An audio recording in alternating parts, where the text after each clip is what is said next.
जहां पर सन्यासी के लिए अग्नि को स्पर्श नहीं करना यह विधान है, उसका अर्थ यह नहीं है कि वो कभी अग्नि को न छुए, क्योंकि ऐसा तो है नहीं कि वो भोजन नहीं करेगा, क्योंकि भोजन तो अग्नि से बनता है। ऐसा तो है नहीं कि वो धूप में नहीं निकलेंगे, धूप अपने आप में एक अग्नि होती है, आग ही तो होती है।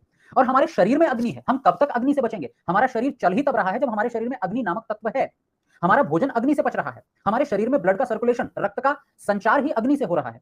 तो बिना अग्नि के तो हम जीवित भी नहीं रह पाएंगे। आप देखेंगे जब हम श्वास लेते हैं तो ठंडी ठंडी लगती है, क्योंकि बाहर की हवा होती है, लेकिन जब हम श्वास छोड़ते हैं तो वो गर्म होती है, अंदर से गर्म होकर के निकलती है, अर्थात अंदर अग्नि, आग है। उसी तरह से जब हम पानी को पीते हैं तो वो ठंडा पीते हैं, लेकिन अगर किसी को उल्टी आ जाए या कोई व्यक्ति प्रातःकाल जानबूझ करके वमन करे, उल्टी करे, कई बार करते हैं, तो ऐसे में जो बाहर पानी निकलता है वो गर्म होता है, यानी कि हमारे शरीर के भीतर भी अग्नि है। अग्नि से तो किसी भी कीमत पर बचा ही नहीं जा सकता। लेकिन जब सन्यासी के लिए अग्नि का विधान नहीं है, उसका अर्थ यह है कि जो गृहस्थ व्यक्ति जो पैसे कमा रहा है, उसकी यह जिम्मेदारी है, उसका यह दायित्व है कि वो प्रकृति को शुद्ध करने के लिए प्रतिदिन यज्ञ किया करे। जो गृहस्थी व्यक्ति पैसे कमा रहा है, धन कमा रहा है, घर में रहता है, उस पर यह दायित्व है कि वो अपने माता पिता की सेवा करे। जो गृहस्थी व्यक्ति धन कमा रहा है, उसका यह दायित्व है कि वो अपने आसपास रहने वाले जीव जंतुओं के लिए भोजन की व्यवस्था करे। लेकिन जिस व्यक्ति के पास धन कमाने का अधिकार नहीं है, जो व्यक्ति धन कमाता ही नहीं है, और जिसके लिए केवल एक स्थान के जीव जंतु नहीं, केवल एक माता पिता नहीं, बल्कि पूरी भूमि ही उसके लिए उसका परिवार बन गई है, ऐसे व्यक्ति के लिए नियम है कि उससे दायित्व हटा लिया जाता है।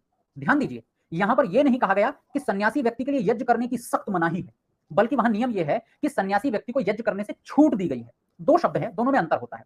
एक है आपको छूट दे दी गई है, आप चाहे तो यहां बैठे, चाहे कहीं और बैठे।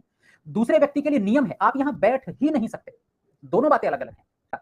ये तो पंक्तियों का सरासर अशुद्ध अर्थ हो जाएगा, क्योंकि वहां पर यह दबाव नहीं है कि आपको बीच में उठना ही है, वहां पर छूट है कि चाहे तो आप बैठे रहें, चाहे तो बीच में से उठकर जा सकते हैं। ऐसे ही छूट सन्यासी को दी गई है कि जब सन्यासी अपने घर बार को छोड़ करके इस पूरी पृथ्वी पर भ्रमण करने निकल जाता है, पूरे संसार को अपना परिवार मान करके चलता है, तो फिर उस पर यह दायित्व नहीं रहता, वो इस बंधन में नहीं रहता कि वो प्रतिदिन हवन करे ही करे, क्योंकि उसका काम एक अलग है, उसे एक बड़ा काम मिल गया है, उसके कंधों पर एक और बड़ा दायित्व आ गया है कि वो समाज को शिक्षा दे।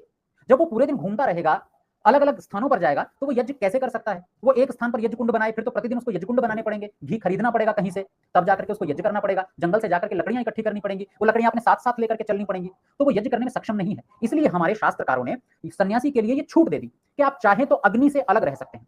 अग्नि क्रिया मतलब यज्ञ। ध्यान दीजिए, अग्नि क्रिया का अर्थ होता है देव यज्ञ, जिसको हम होम हवन भी कहते हैं। तो उस अग्नि क्रिया से सन्यासी को छूट दे दी गई है। इसका अर्थ यह निकाल लिया गया कि सन्यासी तो यज्ञ कर ही नहीं सकता, जबकि ऐसा नहीं है। सन्यासी को यह दबाव नहीं है कि वो यज्ञ न करे, वो चाहे तो यज्ञ कर सकते हैं। अगर मान लीजिए सन्यासी व्यक्ति के पास अभी कोई काम नहीं है, वो खाली बैठे हैं, उपदेश के लिए कोई व्यक्ति भी नहीं है, तो क्या करें? क्या वो यज्ञ नहीं कर सकते? कर सकते हैं, यज्ञ करने की खुली छूट है, लेकिन वो करें ही, ऐसा दबाव नहीं है। लेकिन समाज में इसका गलत अर्थ निकाल लिया गया कि वो यज्ञ कर ही नहीं सकते, इसलिए